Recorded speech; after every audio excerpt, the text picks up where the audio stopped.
వస్తామమ్మా ఈసారి ఏ government form అయింది? కాంగ్రెసా? ఎందుకమ్మా? కాంగ్రెస్లో అన్నీ ఉన్నాయి, మాకు వచ్చేది చాలా వరకు ఇస్తుంది.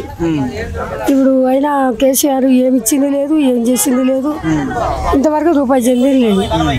ఇప్పుడు షేర్ముల్లా ఇంకొచ్చి కూడా పోయింది అనుకున్నాం మేము. పోయింది అనుకున్నది అప్పుడు చాలా మంది చచ్చిపోయారు. ఇంకొచ్చి షేర్ముల్లా ఇచ్చినప్పుడు చాలా మంది చనిపోయారు. అప్పుడు అయితే కొన్ని రోజులు బంద్ అయిపోయింది. మళ్ళీ ఏమంటే మళ్ళీ రిటర్న్ కట్టాలని మళ్ళీ నోటీసులు వచ్చినాయి.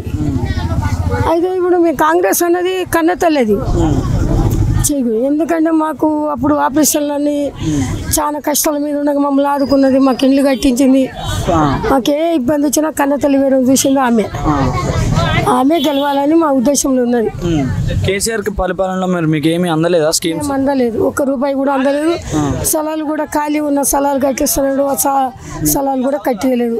ఇప్పుడు 2 నెలల పెన్షన్ కూడా మాకు వస్తలేదు. ఆయన ఏం చేసింది ఏం లేదు, మాకు తిన్నదేం లేదు. మీది ఎక్కడమ్మా? మైబాద్. మరి మైబాద్ నియోజకవర్గంలో ఎవరికి వేస్తారమ్మా ఓటు? ఇంతకు ముందున్న ఎమ్మెల్యే గెలిచే అవకాశాలు ఉన్నాయా? లేదు, ఎవరు గెలవరు. పోతే కాంగ్రెస్ గెలుస్తారు. మళ్ళీ కాంగ్రెస్ గెలుస్తుంది. కాంగ్రెస్ గెలవాలి, అస్సలు కాంగ్రెస్ గెలవాలి. మీ ఓటు ఎవరికి వేస్తారు? మా కాంగ్రెస్కే. ఓకే థ్యాంక్ యూ అమ్మా. నమస్తే అన్న. చెప్పండి అన్న. మీ పేరు? నరసింహరావు గారు. ఈసారి ఏ గవర్నమెంట్ ఫామ్ అవుతుంది అనుకుంటారు? కాంగ్రెస్. ఎందుకన్నా అట్లా? కాంగ్రెస్ వస్తేనే బాగుంటుంది. గతంలో మీకు ఏమైనా సంక్షేమ పథకాలు అందినాయి అన్న? అందినాయి అన్న. ఏమి వచ్చినాయన్న? చాలా వచ్చినాయి పథకాలు. మరి కేసీఆర్ గారికి గెలిచే అవకాశాలు ఏమైనా ఉన్నాయంటే బీఆర్ఎస్ పార్టీ? కష్టం, గెలవడానికి కష్టం. కేసీఆర్. మీది ఏ నియోజకవర్గం అన్న? ఇల్లందు నియోజకవర్గం. మరి హరిప్రియ గారి పాలన అనిపించింది గతంలో? ఆమె రాదు, ఆమె గెలవదు. ఈసారి గెలవదు. ఓకే అన్న. ఇల్లందులో ఇప్పుడు ఏ పార్టీ గెలిచే అవకాశాలు ఉన్నాయని ఎక్కువ? కాంగ్రెస్ ఉందా? కాంగ్రెస్. ఓకే అన్న. మరి బీజేపీకి వచ్చే అవకాశాలు ఉన్నాయన్న తెలంగాణలో? కష్టమే. బీజేపీ కష్టం అంటే జనసేనతో పొత్తు వస్తుంది అన్న? కష్టమే, ఏది పొత్తు వచ్చినా కష్టమే. కాంగ్రెస్ నుంచి రాదు. ఇప్పుడు మీ ఓటు ఎవరికి వేస్తారన్న? మరి కాంగ్రెసా? ఓకే అన్న, థ్యాంక్ యూ. మీ పేరు? నా పేరు దేవిలాల్ గారు. ఈసారి మన తెలంగాణలో ఏ పార్టీ ఫామ్ చేసే అవకాశం ఉంది? ఎక్కువ శాతం కాంగ్రెస్కే ఉంది ఊపు. ఎందుకంటే కేసీఆర్ కొన్ని చోట్ల భూమి ఇస్తానని ఇవ్వలేదు. ఏమంటావు? కేసీఆర్ కాలనీ అన్నాడు, ఆ కాలనీ కూడా రాలే. దానివల్ల చాలామంది మాత్రం, నేను పల్లె తిరుగుతూ ఉంటా, చాలామంది మాత్రం హస్తాం గుర్తుకే అంటారు. మీది ఎక్కడ? మాది ఇక్కడ కారేపల్లి మండలం. నియోజకవర్గం ఏదన్నా? ఇల్లన్నా? వైరా నియోజకవర్గం. ఓకే, ఈసారి వైరా నియోజకవర్గంలో ఎవరు గెలుస్తారు అనుకుంటారు? కాంగ్రెస్ కంపల్సరీ. కాంగ్రెస్ వస్తుంది అనుకుంటారు. పైకి కూడా కాంగ్రెస్ అయింది ఈసారి. మరి మీకు సంక్షేమ పథకాలు ఏం అందలేదన్న ఇంతకు ముందు గవర్నమెంట్? ఏమందినా ఈయన ఏం పెద్దగా. మరి ఇప్పుడు కాంగ్రెస్ పార్టీ గెలిస్తే మీకు న్యాయం జరిగిద్ది అనుకుంటారా? న్యాయం జరగకపోయినా గవర్నమెంట్ మారితే కానీ మనకు కొత్త పూళ్ళు చాలా మంది లాక్కున్నాడు ఈయన, మామూలుగా కాదు. ఈసారి వచ్చే అవకాశాలు ఉన్నాయంటారా మరి? కంపల్సరీ. ఓకే, బీజేపీ పరిస్థితి ఎలా ఉంది మరి? బీజేపీ ఈ ఏరియాలో ఖమ్మం జిల్లాలో తక్కువ ఉంది. బీజేపీ ఇక్కడ తక్కువ ఉందండి. మరి పైన ఏమైనా ఫామ్ చేసే అవకాశాలు ఉన్నాయంటారా మన తెలంగాణలో? పైన ఎట్లుంటుందో మరి కానీ ఇక్కడైతే అదే కనబడుతుంది. ఓకే, ఈసారి మరి కాంగ్రెస్ పార్టీకేనా? Congress party compulsory. ఫైనల్గా మీ ఓటు ఎవరికన్నా? కాంగ్రెసా, బీఆర్ఎస్, బీజేపీ? మనం దీనికే వేస్తాం, హస్తానికే వేస్తాం. ఓకే, థ్యాంక్ యూ అన్న. చాలా నమ్మకం కూడా, జనం చైతన్యం. నమస్తే అండి. మీ పేరు? నా పేరు గుగులతి రాకేష్ అండి. నాది ఇక్కడ 9వ వెళ్తాండా, మాది ఇల్లు నియోజకవర్గము. ఓకే అన్న. ఈసారి మన తెలంగాణలో ఏ గవర్నమెంట్ ఫామ్ అయ్యే అవకాశాలు? మనం గత ఎన్నికలు చూసుకున్నట్లయితే ఈసారి ప్రజలందరూ కాంగ్రెస్ అవి ముగ్గు చూపుతున్నారండి.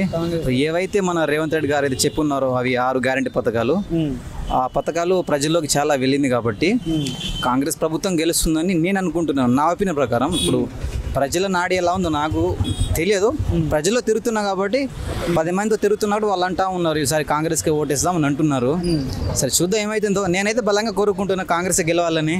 ఎందుకంటే గత ప్రభుత్వానికి మనం చూసుకున్నట్టు గత 10 సంవత్సరాల నుంచి రైతులకి ఏం చేస్తాడనేది పక్కన పెడితే, నేను ఒక విద్యార్థిని కాబట్టి నా గురించి చెప్తాను.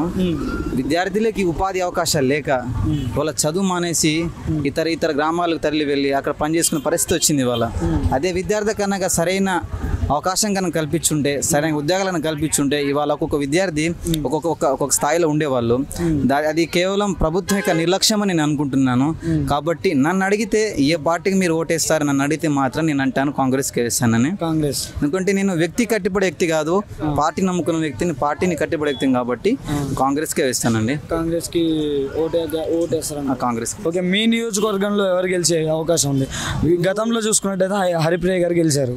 ఇప్పుడు హరిప్రియ గారి పాలన ఎలా అనిపించింది మీకు? ఇప్పుడు మన పాలన అంటే ఫర్ ఎగ్జాంపుల్ ఇప్పుడు కాంగ్రెస్ నుంచి కోరం కనకయ్య రావచ్చు, లేకుంటే లక్ష్మణ్ గారికైనా రావచ్చు, లేకుంటే చీమల గారికైనా రావచ్చు. ఈ పక్కన పెడితే ఇప్పుడు గతంలో కోరం అనే వ్యక్తి ఇక్కడ ఇదే నియోజకవర్గం నుంచి కాంగ్రెస్ పార్టీ నుంచి గెలిచారు.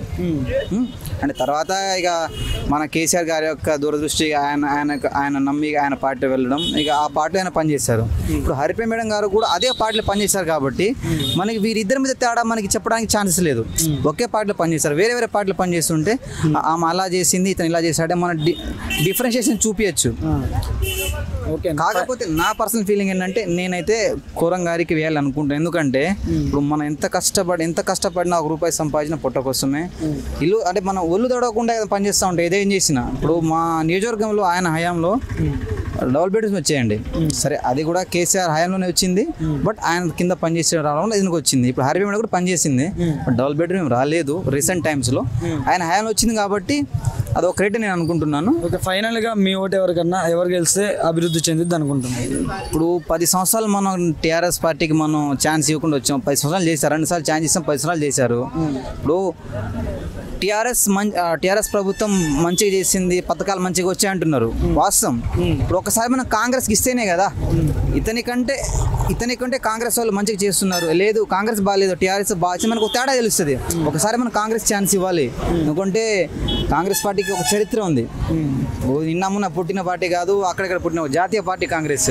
కాబట్టి కాంగ్రెస్కే మొగ్గు చూపాలి అనుకుంటున్నాను. నా ఓటు మాత్రం కాంగ్రెస్కే brother. Okay, thank you. Educated, I support the Congress.